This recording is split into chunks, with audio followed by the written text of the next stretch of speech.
Hello, everyone, and welcome to this episode of The Chocolate Life Live. My name is Clay Gordon. I'm your host today, and I'm also the creator and the moderator of TheChocolateLife.com. Today, we're going to be talking about there's vitamins in my chocolate.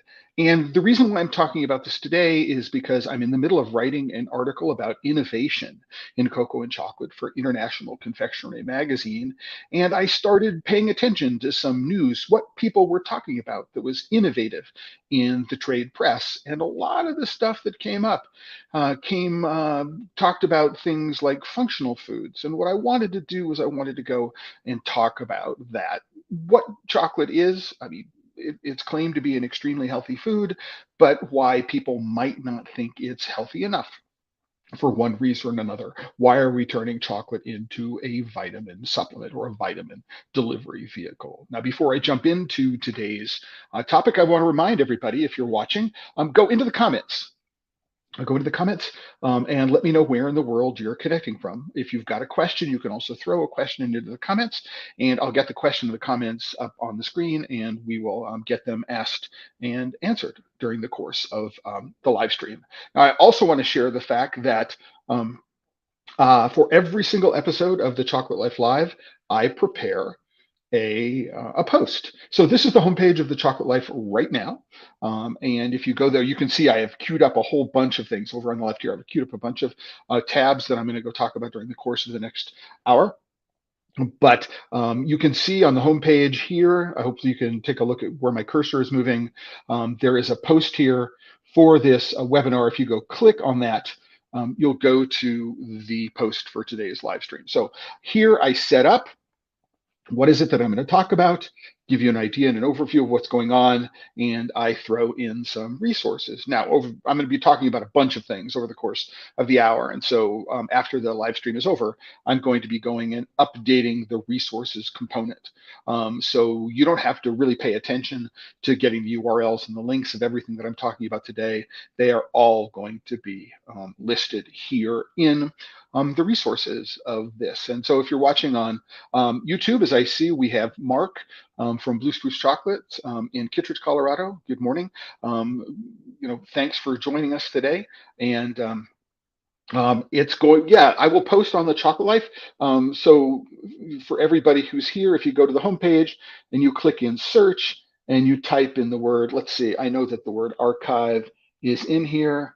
You can see that there's the International Confectionery Archive, and you can when the International Confectionery article is published, I'll post it here, and then there's links to all of the other articles that I've written over the past.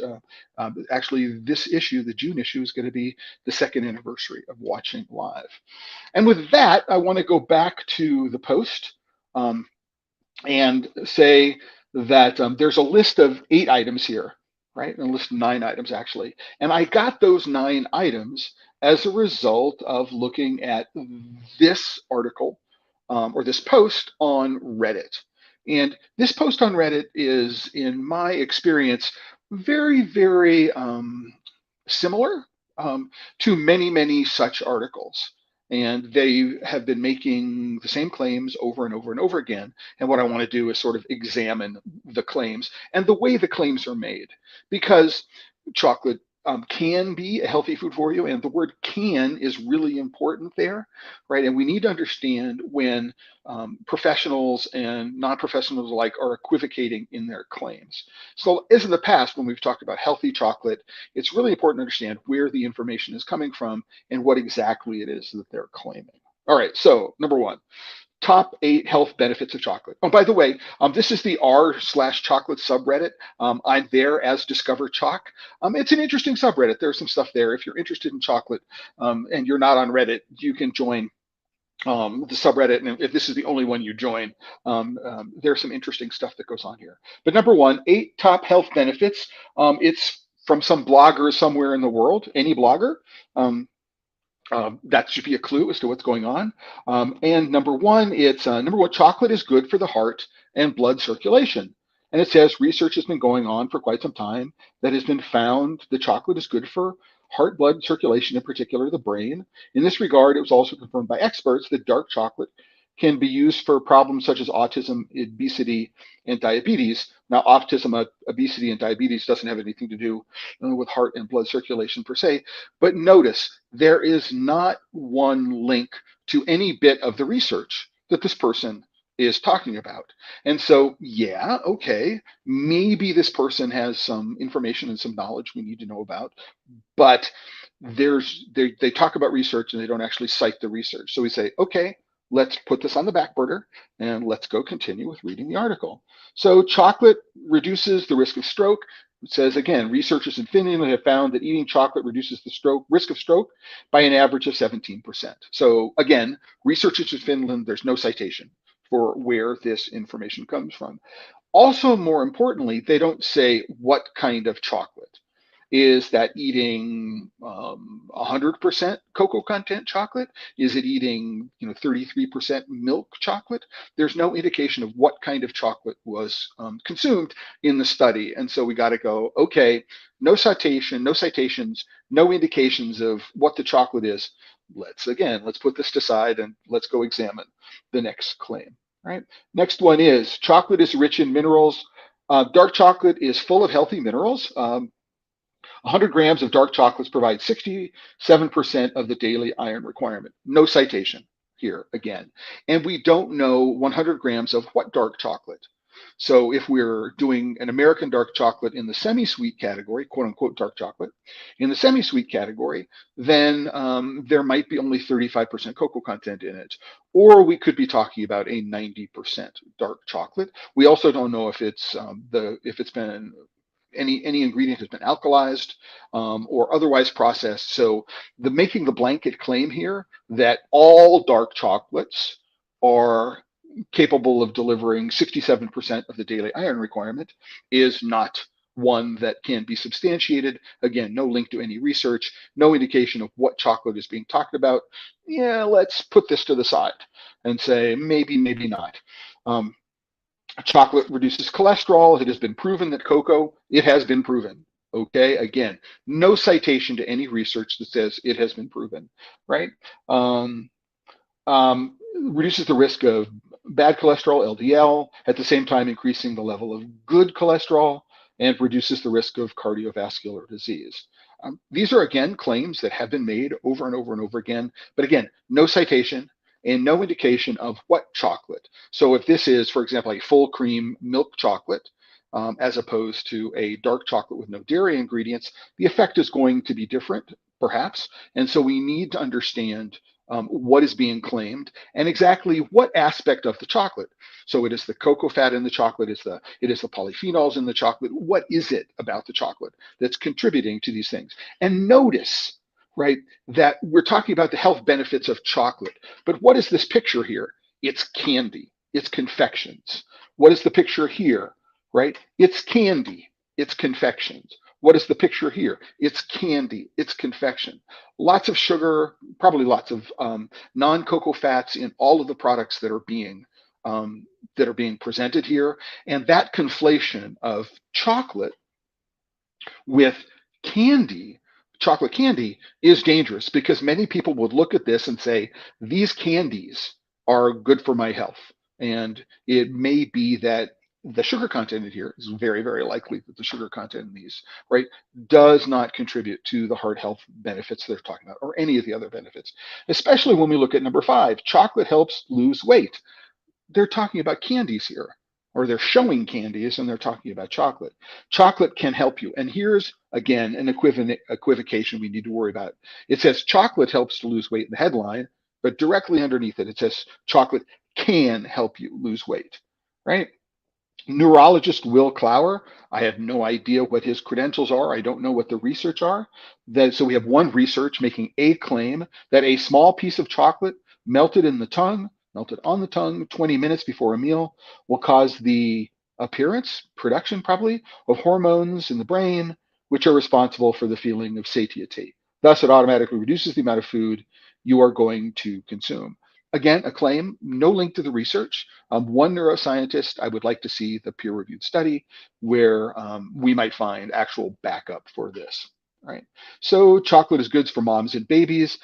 This Finnish study I'm going to link to it. It's not here. I do have the link to the finished study. We've talked about it in the past. And so there is, in fact, peer-reviewed research which supports this. But again, there's no link to the research. I mean, how do I know if I'm just, an average person who doesn't know anything? And again, they're talking about chocolate, not chocolate candy. And I can't stress this often enough. Chocolate helps prevent diabetes. Cocoa chocolate, what other kind of chocolate is there? Probably high cocoa content chocolate, has been proven to be used when it is necessary. Tortured sentence structure there. Dark chocolate in moderation can delay or even help prevent the development of diabetes. That may or may not be true. Again, there's no link to the research, but that claim is being made right below a picture of chocolate candy, which almost certainly has a fair amount of sugar in whatever the filling is going to be there. So I would be very, very careful in making that claim. Chocolate makes you feel better. Chocolate contains phenylethylamine, the same chemical that's produced by the brain. And interesting, oh my gosh, we finally get to the end, and there is a source. Interesting, great, there is a source for all of this. So any blogger provides a source. And I look at the URL and I go, okay, this is really interesting. But I notice before I click on the URL that it says Coco Noir Cafe. And oh, wow, let's go and look at this subliminal advertising for Coco Noir Cafe. And immediately I am incredibly skeptical of what's going on. I go to the source and oh my gosh, yeah, no, it's the URL. So there's no way for me to check any of the resources that are here. So bang, right? This is the kind of article that gets published on a regular basis all over the internet by people who have no science background, no medical background, and they're making these claims with they're citing research without actually providing the citations. So I'm going to suggest a couple of places where you might go to find information that is going to be interesting and valuable to you. And these are places that I go on a regular basis. The first one is called Jstor. It is an online archive of many research articles, most of them journal articles or peer-reviewed papers. And I just did a real quick search on flavonols. And we find that there are 170 articles about flavonols. Number one, chocolate and cardiovascular health, the Kuna case reconsidered. Very interested. The article is Gastronomica, so probably not a medical journal. It's from 2012, but if you want to read this article and learn more about chocolate and cardiovascular health, this would be a great place to go. All right, this article, and to look for the research citations and follow that lead. So another one here, epicatechin mediates the beneficial effects of flavanol-rich cocoa on vascular function in humans. It's from the National Academy of Sciences. So the proceedings, so PNAS, an unfortunate name, but you can read this article online. I'll provide a link to this page and you can go and find exactly this. So I'm going to suggest that if you are interested in the idea of the health benefits of chocolate or what can be added to chocolate to make it healthier for you, that going to a place like Jstor, right, where you can find citations to things, you can is going to be a better place. The place that I also go to, anybody can sign up for Jstor.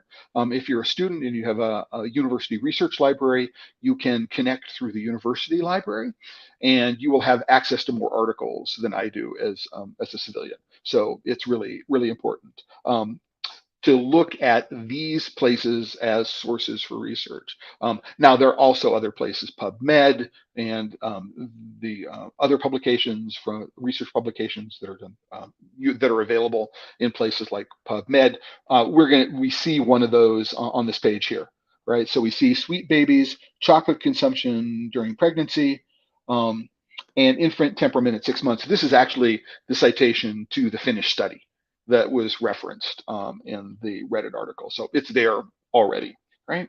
Another place that I go, sorry for this. Again, I'm not asking you to look at this. I mean, the links to these are going to be in the in the post for today, but keep in mind you need to have an account on ResearchGate, so you may not see my page. This is actually my page on Research. I'm logged in, but I have done no searching. It's giving me links to articles that I have downloaded or requested in the past, having to do a bunch of things. But ResearchGate, anybody can sign up. It used to be limited to people who were at an academic institution. So I was able to get access using my old RISD alumni email address. And so I've been using ResearchGate as a place to go and do a lot of stuff, find a lot of things about these topics that I've been looking at. The important part is you've got the abstracts of articles. You can request the full text of articles. And most of these are going to be articles in academic journals, many of which are in fact peer reviewed, good sources for information. And these would be places that I would go to fact check the claims that are made in posts like this, right? So, I mean, listen, they mention a researcher here, Will Clower, just for fun. I'm going to go copy Will Clower. I'm going to go to ResearchGate. Sorry, I did a search on cocoa flavonols. I'm going to say, is Will Clower anywhere in ResearchGate? And it's not clear, again, on the top of things. I would have to spend quite some time figuring out if the research that was mentioned in this article is available on ResearchGate. So anyway, but this is what I do on a regular basis when I go through and review things. I also looked up cacao flavonols on ResearchGate, and you can find all sorts of flavonols in cardiovascular disease prevention. All of the articles which should have been cited, all the research which should have been cited in a blog campaign. So another place we need to be really, really careful, right, is YouTube. So here is, I'm going to play this. You can't hear it, I don't think. It's a guy by the name of Dr. Gus. All right. Right. So here's a guy by the name of Dr. Gus. He's down in Florida. It's not apparent what his actual credentials are. I looked him up in the state of Florida doctor database. This was some time ago and was unable to find him. But he's making claims about bitter dark chocolate health benefits, right, that most of us wouldn't believe exist. He's making the same sorts of claims that are made in the Reddit article, the subreddit, the Reddit article, but again, without backing it up with anything in the way of research citations. So be very, very careful. This guy's got nearly 700,000 subscribers. There are close to 75,000 views and 3,000 likes on this. So apparently he's got a following. People are paying attention to this. And in my review of this video, there's a lot of misinformation that's in here. And on TheChocolateWire.com, if you go, there's a playlist called Dangerous Chocolate. And this is on one of the videos that's in the Dangerous Chocolate playlist. So go there, go take a look at it and understand, see if you can catch, right, the misinformation that is being presented as a part of it, and where there is need for actual citations. This is Dr. Gus, and I regularly consume medical videos online from doctors, and I am very, very careful to make sure that they cite research and that the research that they cite is publicly available. And if it's not linked to below, there's a problem with it. So be very, very careful in terms of understanding this. Why is that important, right? Well, it's really interesting because for many, many years, at least since their academic studies going back to 2006, looking at least 2006, looking at the effect of cacao flavonols on health, not just heart health, cardiovascular health, and health in other parts of the bodies. And so what has happened is that people have started to look at extracting these flavonols from cacao. Well, maybe what they're doing is they're saying, okay, we've got cocoa beans which we are so mildewed and molded we can't eat them. We wouldn't put them in chocolate, but what we can do is we can extract the cocoa butter, deodorize it, and use it for pharmaceuticals or cosmetics, and then we have this mass left over. What's going on, right? What we can do is we can extract the polyphenols from the leftover cocoa mass. We're not going to turn it into cocoa powder. We're not going to consume it, right? So that might be a source for where some of these cocoa polyphenols, cocoa flavonols, are coming from. But what we're doing is we're essentially deconstructing cacao and then pulling out parts of it and then using those as an addition to what's going on. So this is one of the forms of functional chocolate. And the whole idea of functional chocolate around here is, how do we take chocolate, which from nature's perspective is, almost a perfect food in many respects. I mean, it's high in fat. It's an unsaturated fat. It contains, as we said, minerals which are good for people. And there are other chemicals, phenylethylamine, which affects brain chemistry, the flavonols, which do affect various cardiovascular and other functions, right? But for some reason, the basic chocolate itself is not healthy enough, right? And one of the reasons why, for the most part, is that the chocolate we consume, the chocolate that most of us consume in stores, is incredibly highly processed, right? We've got relatively low cocoa content products that are relatively high in sugar. Things have been roasted for a very, very long time. We don't know how the beans have been fermented, and so the fermentation process has in fact reduced the flavanol levels and the chemicals in the chocolate to a relatively low point. And so, chocolate is healthy for us, right? But it could be healthier.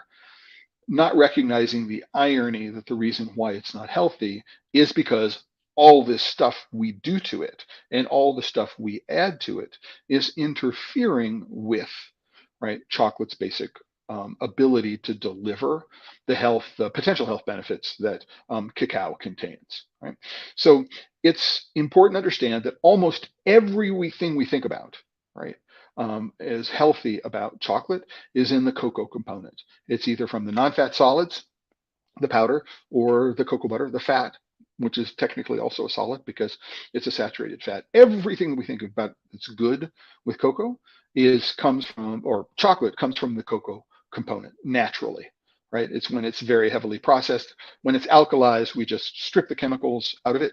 So one of the things to do if you're looking for just natural improvements in chocolate is to stay away from anything that has been alkalized, right, or Dutch processed, right? Because that process, which was developed to reduce acidity, just chemically strips everything out of well, not everything, but it reduces the levels of good chemicals in the chocolate. The more sugar, obviously, the worse the chocolate is for you. If there are non-cocoa butter fats, be careful about those.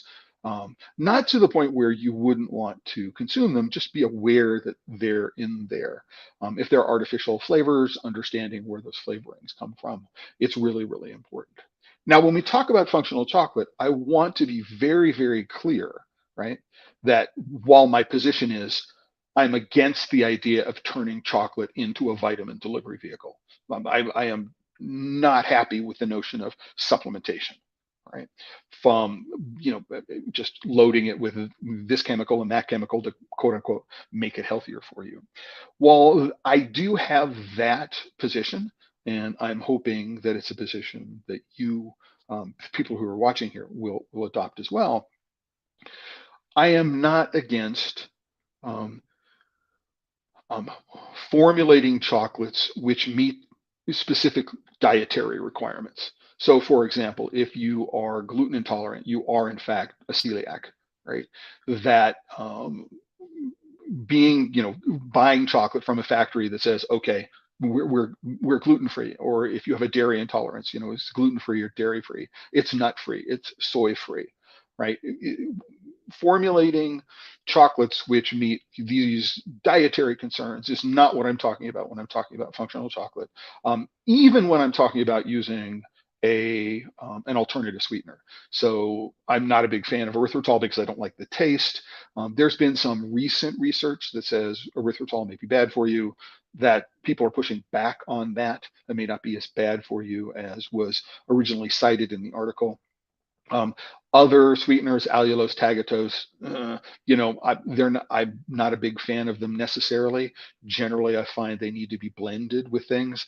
Other sweeteners, monk fruit. I'm not talking about those kinds of formulations.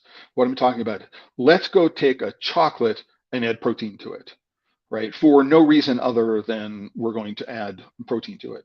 Let's go take a chocolate and add this chemical to it, right? So we're going to add this powder. We're going to add this and that and the other, because what we want to do is we want to improve the chocolate. And that's what this whole category of functional chocolate or enhanced chocolate is. I'm going to provide the link to this. People will describe. It's a relatively recent post. By the way, I am not necessarily claiming that VitaFoods Insight is a good source. It is a source that you should rely upon, right? I just did a quick search on enhanced chocolate or functional chocolate, and this is one of the results that came to the top, came to first. I did it for that reason. I included it here for that reason, because it becomes read this, right, and understand what it is that they're claiming, what it is they're talking about. So consumers often rely on functional foods as a preventive measure, right? To keep good health, yet they do not want to compromise on flavor. Fortunately, chocolate may be the great candidate to deliver indulgent bioactive ingredients. Okay, that's great. So we do that, and so in this particular case, it's research supported the Technological Institute of Monterrey in Mexico, and they give it. Oh, and man, there is some actual peer-reviewed research that looks like it was here, and what they're talking about using chocolate to deliver specific probiotic strains. Right now, I can understand. I understand why people, choose probiotics, choose to consume probiotics. But me personally, I prefer to consume foods that contain these probiotics naturally. So I'm a big fan of sauerkraut and pickles and fermented dairy products, yogurt and things like that to get my probiotics. I'm not looking for chocolate to deliver my probiotics for me. Now, I can understand where people would say, I don't like pickles, right? Or I don't like chocolate, and therefore I'm going to go, or I don't like pickles, I don't like sauerkraut, I do like chocolate.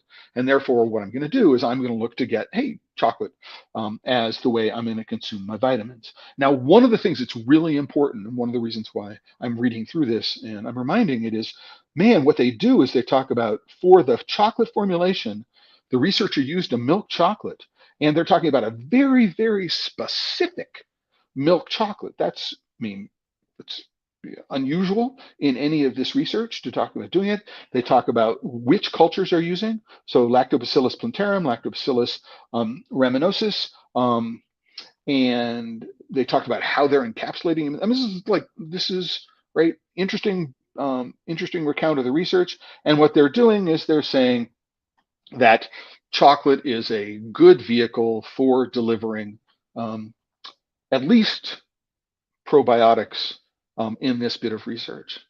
Again, is it a good way to get probiotics?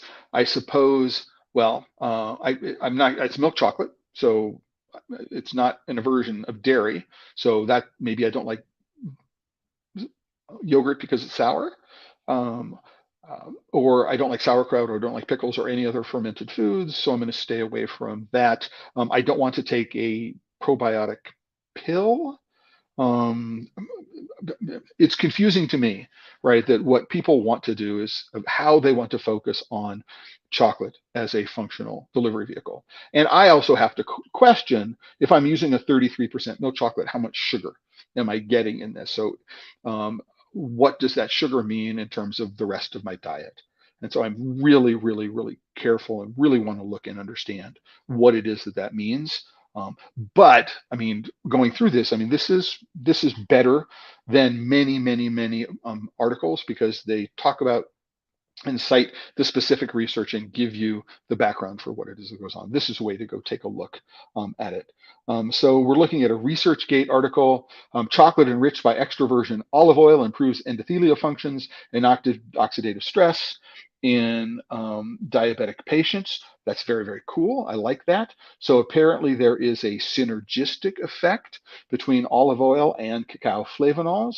You can go and you can look at the research, and unfortunately, they don't talk about in the abstract. I'd have to request the full text because they don't talk about the specific chocolate they're using. They don't talk about the specific olive oil that they're using, but this is in fact peer-reviewed research. Now, how are we going to go about doing this? I mean, one of my favorite chocolates of all time is by an Italian chocolate maker by the name of Guido Gobino. He makes a cremino, which is a gianduja. It's a mixture of dark chocolate and milk chocolate with hazelnut paste, and to which he's adding olive oil and sea salt. Now, I'm a fan of this particular piece because of the way it melts in my mouth, right? I love the way it tastes. I love the combination of the olive oil, the fruitiness with the nuttiness. The specific olive oil they've chosen works very, very well with that. And you put it in your mouth, and just the way it melts in your mouth is like, oh my gosh, this is really, really amazing. And so for me, it's a gustatory function. I mean, I don't eat this because, oh, I know that olive oil and chocolate together are heart healthy, right? And might be good for diabetic patients, right? Reducing oxidative stress, all these other kinds of things. But my focus is on the gustatory component of this. I just put it in when I put this in my mouth, it puts a smile on my face, right?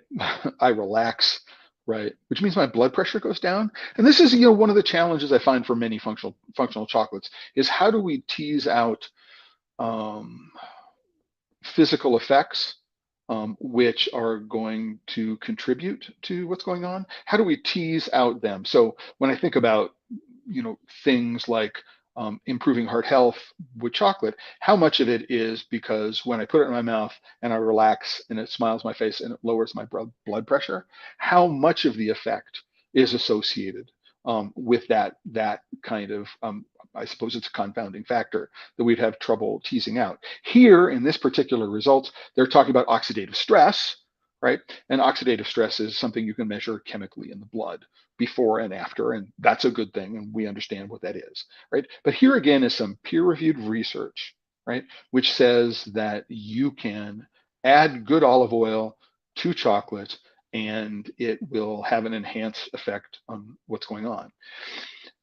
I don't think of adding olive oil to chocolate as vitamin supplementation, right? It's a really, really interesting formulation. It takes two foods that people really love. And, maybe if what I had done is I had taken the olive oil and tried to extract out a chemical component, let's do a different version. Let's say that what I had done is I had taken wine and I had extracted out the resveratrol out of the wine and then added the resveratrol into chocolate, right?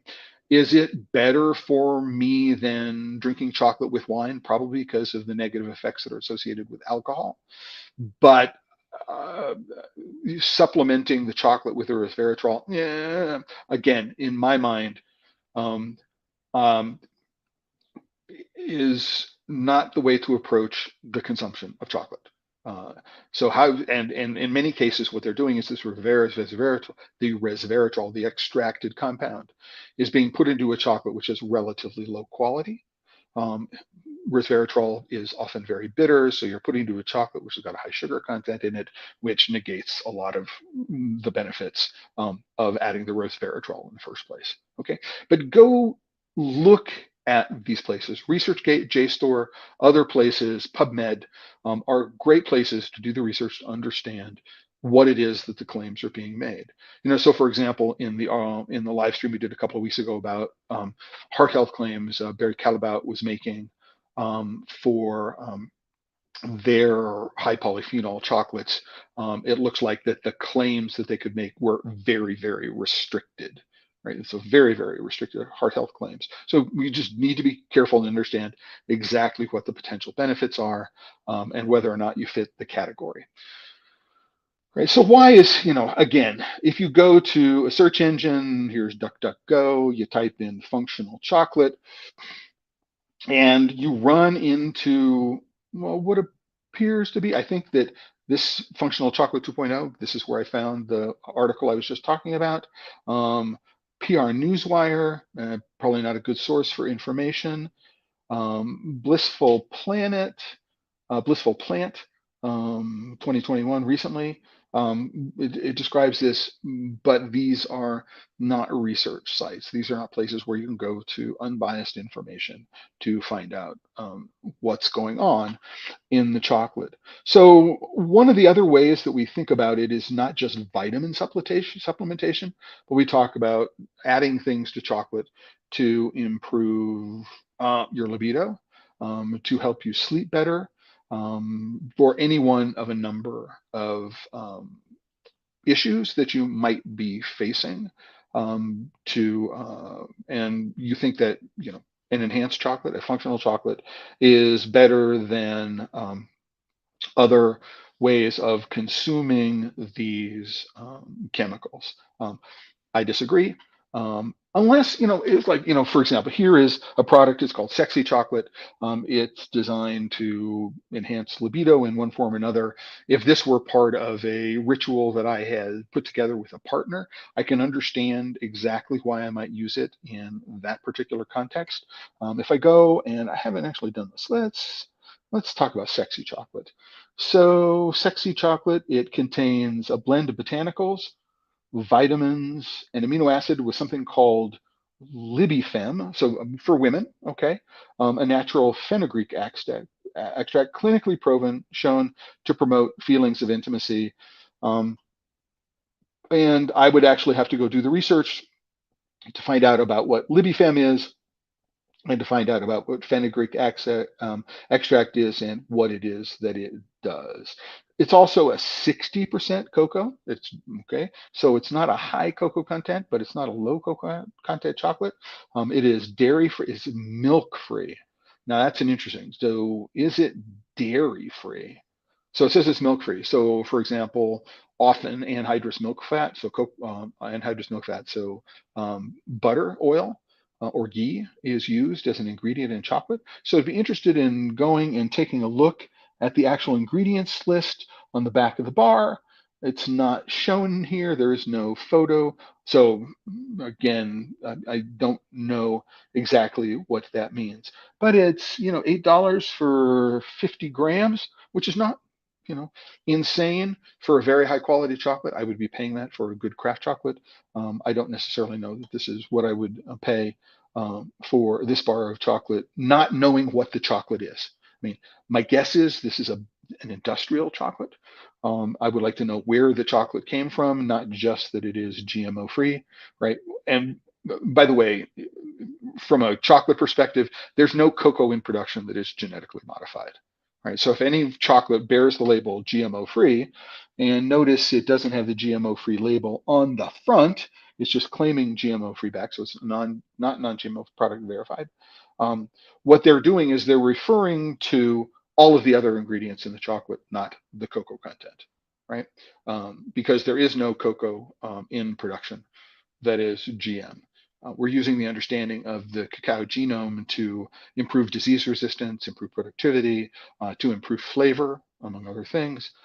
Believe it or not, there are some new cacao varieties coming out of Ecuador that have the productivity of CCN51, but the flavor profile of cacao pheno varieties in the Nacional family. So, which has, I think, potential to transform the Ecuadorian cocoa industry over the next 10 or 20 years, and if they export it to other countries there as well. So I would be wondering about how much of the claims for this particular chocolate are in fact placebo effect, right? It releases inhibition and unleashes sensuality. Okay, right. So is it in fact true? I don't know the answer to that question. It's not for me. It's for women, not for men. Again, it could be part of a ritual of a couple. Um, um, you know, and it's very interesting to understand um, what it is you're actually getting and whether or not the claims are being made. All right, so for example, it's a patented formula, it's clinically proven. Where are the links to the clinical research which supports this? Now,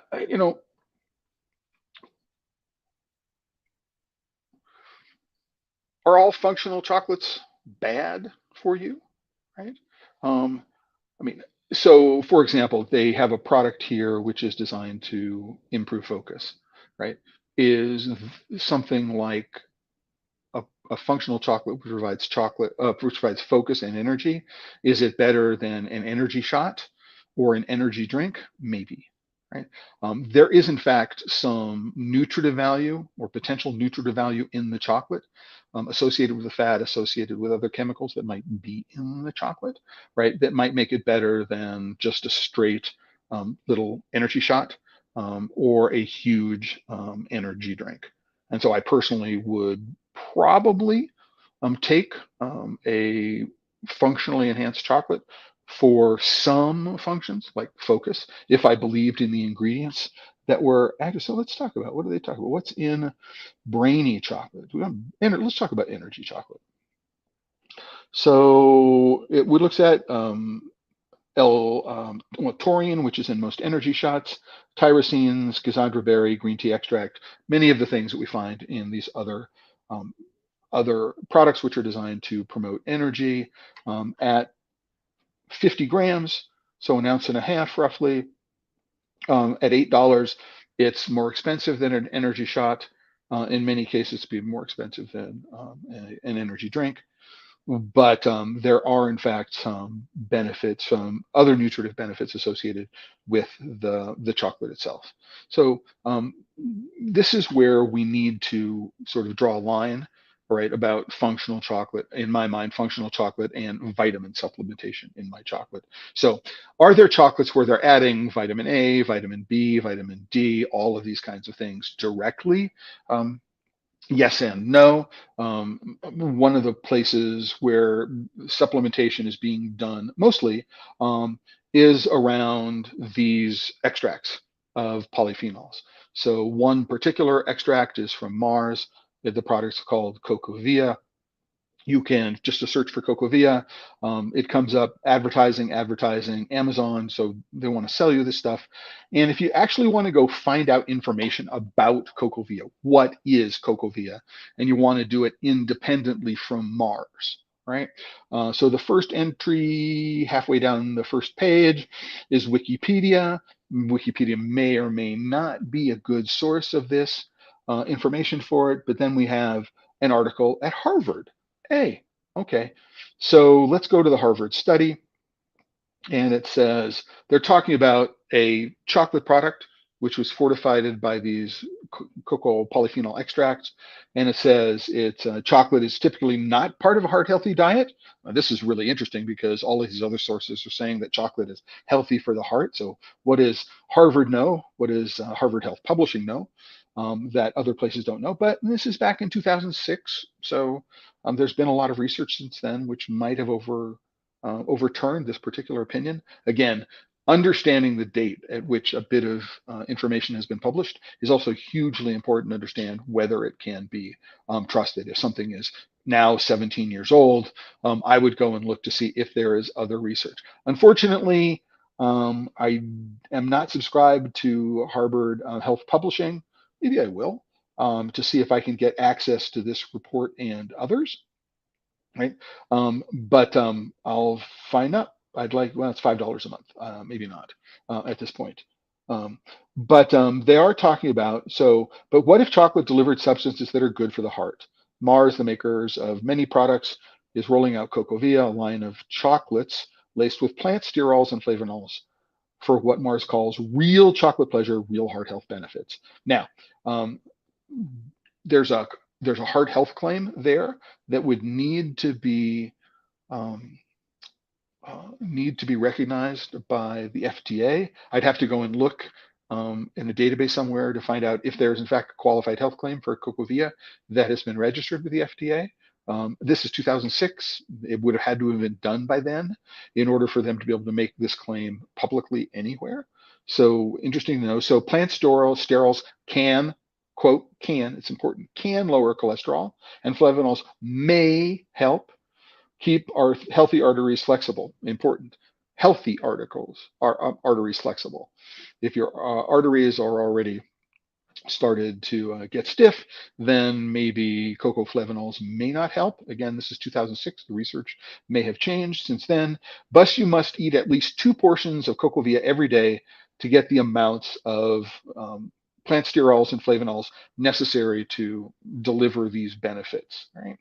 So that means a daily dose of sterols and flavonols comes with 200 calories, right, which is 10% of the RDV of a 2,000 calorie diet and 36% of the daily recommended limit for saturated fat, right? So if you don't cut back on those 2 calories somewhere else in the diet, or walk an extra 45 minutes a day, according to this, translate into a 20-pound weight gain over the year. So we might have a healthier heart. We may have a healthier heart. We may have lower cholesterol, but that would have been at the um, expense if we made no other modifications to our diet of putting on close to 10 kilos, 10 kilos. So something to consider. And this is why it's really important when a manufacturer is making a claim to go look for other sources of information that might go, I need to think about this a whole lot more closely. So in a related article, so Mars's product is called cocovia. I believe it's Barry Callebaut's product, which it is called ACTA coco. It's a similar product. It's a cocophenol extract, and right, we talk about these are mouse studies, right? But we can go and take a look. So I don't necessarily know that rat studies are going to be determinative on humans, but we have a whole bunch of other links which are here, which we can go and look, and then a whole bunch of other citations that we can go take a look at as well. And so we can find out what it is that the research tells us. In this particular case, we may not be interested in prostate hyperplasia. Um, in humans, we might, if they're making a claim that this will help reduce prostate hyperplasia in humans. All right. But this is the kind of research that would have undergirded some of Barry Callebaut's claims for its qualified health claims on the FDA. So for in that respect, it's really quite interesting to go and take a look at this. Another place to go and look is here is again we're back at ResearchGate, and what we've done is we've taken a look at looking for the combination of the word chocolate and stress. Right, so we have oxidative stress and other kinds of stress. So we have an article, very, very recent. I don't know exactly where it was published, but it's effective dark chocolate on inflammation and oxidative stress in patients with CKD, chronic kidney disease, who are on hemodialysis. So there are a bunch of things that we can go in here. Study the influence of dark chocolate, 80% cocoa, instant coffee on heart rate variability and stress in one adult man. I don't know how it will scale to a much larger population. Something from 2019, the effect of a single dose of dark chocolate on cardiovascular parameters and their reactivity to mental stress. I mean, these are places I can download this research right now. The full text is available. I can actually download it right now. But this is a place where I could go to understand the claims that are being made for stress reduction, oxidative stress reduction, mental health improvement, and things like that. And so this is where I would go and to go take a look at questions associated with vitamin supplementation. Right? Another category of functional foods are chocolate is supposed to be an aphrodisiac, and we can combine chocolate with other foods. So, for example, figs are aphrodisiacs considered. So, could I combine chocolate and figs, right? But again, the point that I need to really, really point out here, and it's the only reason why I included this article here, is that they talk about pure chocolate, the king of natural aphrodisiacs, contains a host of compounds, including anandamide, phenylethylamine, and other things, right? Tryptophan, All these things are really, really important. But what they're doing is they're not showing pure chocolate. They're showing chocolate candy.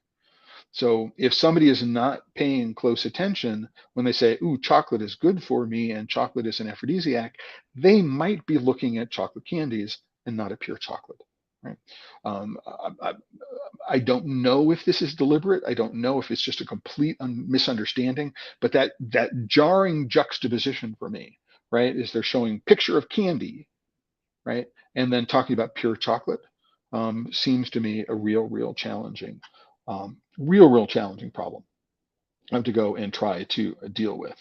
Um, um, Again, a functional food. I don't mind thinking of chocolate as an aphrodisiac, right? Again, it may be a placebo effect. It could be part of a ritual with a partner where you're sharing and in many kinds of ways, be as creative as you possibly can with it, right? Really important. And again, I don't know how much of this is going to be the placebo effect. We believe that it will do this, and so it will. It may increase nitric oxide in the bloodstream, other things which are shown to improve potency, right? But when you're doing that, making sure that you're consuming pure chocolate, as it says here, right? Not candies, right? So anyway, an article which is in Science Direct. This is something for which you need to have a subscription. I don't have a subscription. Individual PDFs are hugely expensive, but I'm going to put the link to the abstract here where they talk about chocolate, whether chocolate as a food or as a drug. A really interesting comparison to other substances which have possible potential addictive properties because there are biologically active constituents here, methylxanthines, biogenic amines, cannabinoid-like fatty acids, all of which potentially cause psychological sensations that parallel those of other addictive substances. So really interesting to go and go take a look at this. You know, chocolate may be used to some as a form of self-medication for dietary deficiencies, e.g. magnesium, or to balance low levels of neurotransmitters involved in the regulation of mood, right? So, I mean, really interesting article here talking about, you know, chocolate as medication, self-medication, the way we use chocolate and the way we use chocolate um, as a supplement, I think is a place that I'm going, although that's not entirely true. Not entirely correct way to think about it, not entirely true. There's a lot of combination of things. So again, we're jumping back to Reddit here. So this is somebody who's saying he's making a functional mushroom mocha blend. So we have, it's cocoa with some coffee in it, and then a bunch of different mushrooms.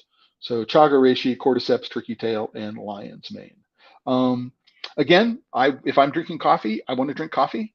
If I'm drinking hot chocolate, I want to drink hot chocolate. If I'm going to be consuming this mushroom blend, I will probably consume this mushroom blend in a capsule. Putting them all together, I would really want to know what this tastes like.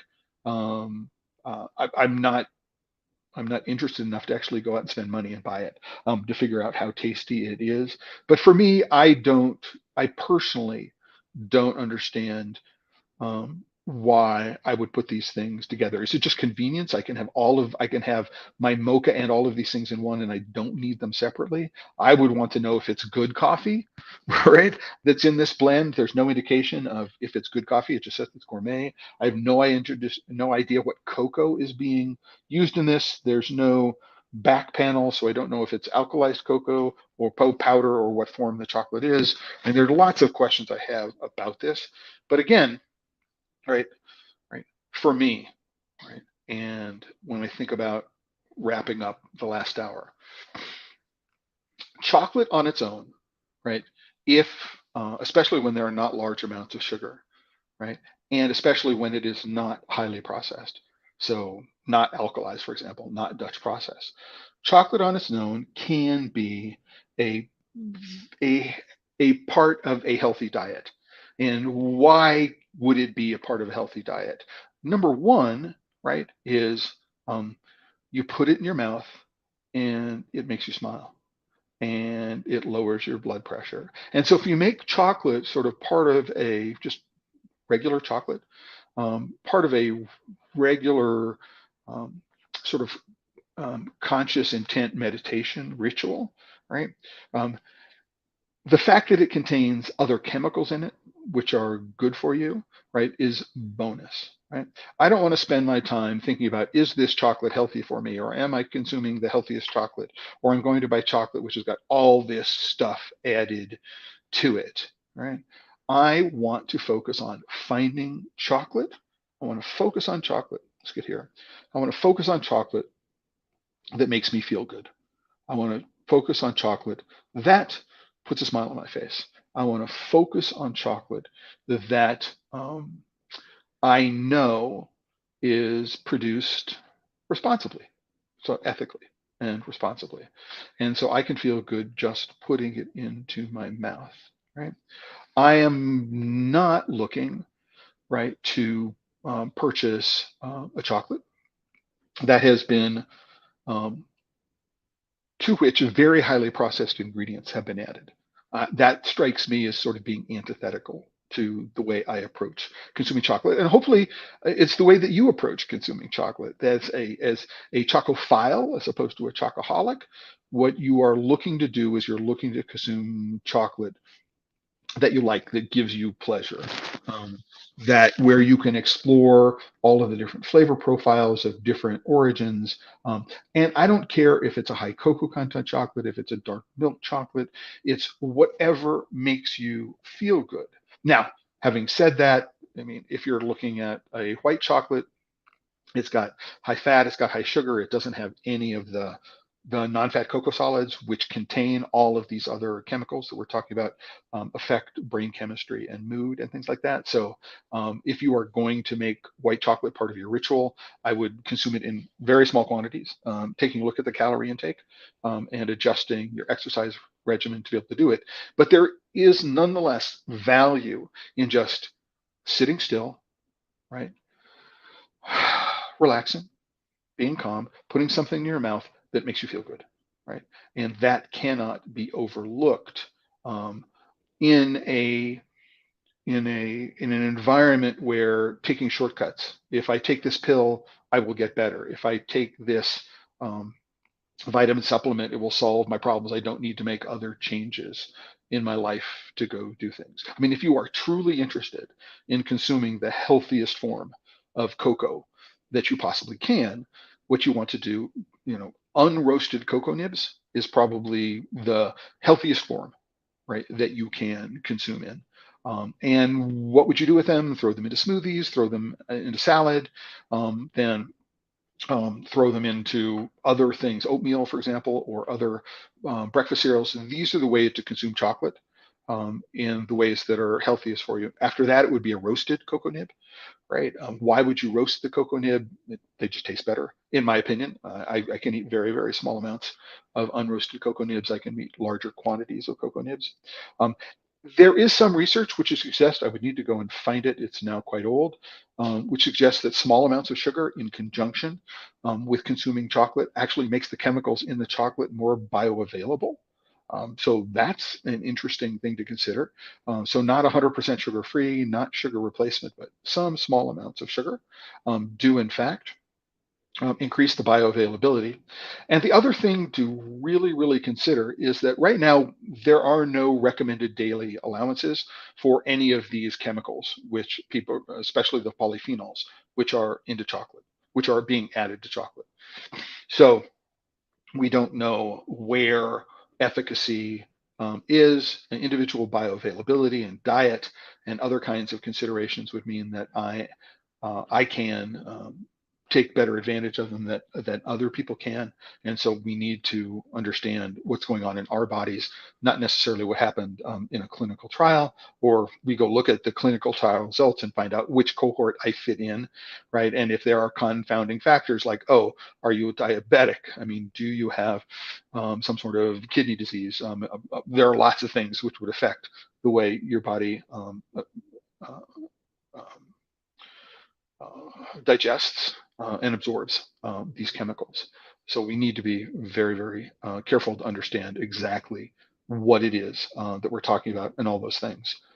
When we go and look at claims for supplemented chocolate, when we go look at claims for healthy chocolate, what does it in fact mean? Again, right? If we're working on chocolate, and what we're doing is we're saying there is a specific dietary requirement. So we're doing a sugar-free chocolate for people who are type 1 or type 2 diabetic, insulin dependent, non-insulin dependent, people who have a dairy allergy, people who have gluten intolerance. There are all sorts of dietary regimes where working on functional recipes is really, really important. And that's not what I'm talking about here.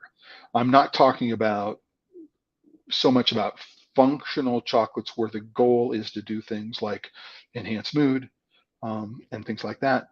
That's because if you're going to take mood enhancing chemicals, it's just a question of, am I going to take this pill this way, or do I want to put it in the chocolate? Not so much that. It's actually adding vitamins, adding supplements, adding things which are these very, very complex chemical compounds, which are synthetically derived, which require, who knows, you know, what's in them, and what they contain, right? In order to be able to say that chocolate is healthy for you, it is that health claim that I think we need to be very, very careful at looking at and understanding, and wondering what that means, right? So I personally, I'm going out there and I'm looking for chocolate that puts a smile on my face. I'm looking for a chocolate that I'm going to sit down and I'm going to consume as part of a meditative or relaxation moment. Could be 2 minutes, could be 5 minutes, sitting down, just concentrating, right? Doing all this kind of stuff, right?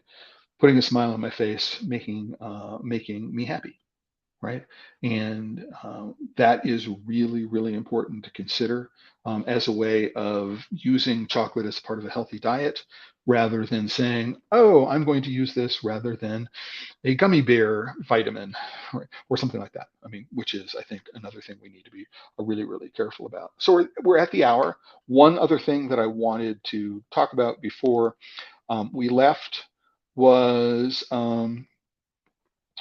we need to be also very, very careful when we do take a look at some of these claims about changing diets. So you may have heard recently there's a gluten-free Oreo that's out there. If you're a celiac, hey, being able to have a gluten-free Oreo, they're using tapioca starch and oat flour in conjunction with xanthan gum in order to be able to get to the texture of the cracker that they're looking for.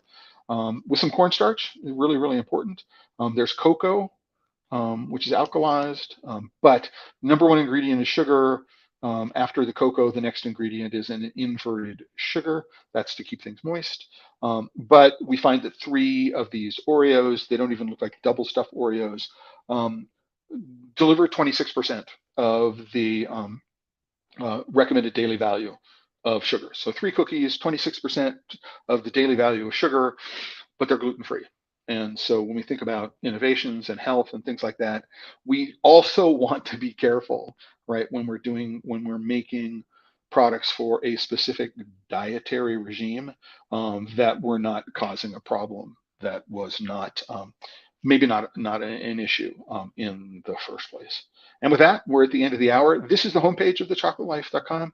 As you can see down below, I want to thank the sponsors of today's Chocolate Life Live. The sponsors are the members of TheChocolateLife.com. If you're not a member of TheChocolateLife.com, please go click on the join button. There's always a free level. I don't do Patreon, I don't do anything else. So if you can want to support the work we're doing and sign up for a premium membership, I obviously am going to appreciate everyone who does that, knowing that there's a lot of demands on our budgets always. And with that, I want to thank everybody who's been with me to the end of the hour, and remind everybody, as I always do, and hopefully I made a point today, is eat chocolate because it puts a smile on your face, right? And if you're working with chocolate and you're not having fun, you're doing it wrong. Until the next time, everyone,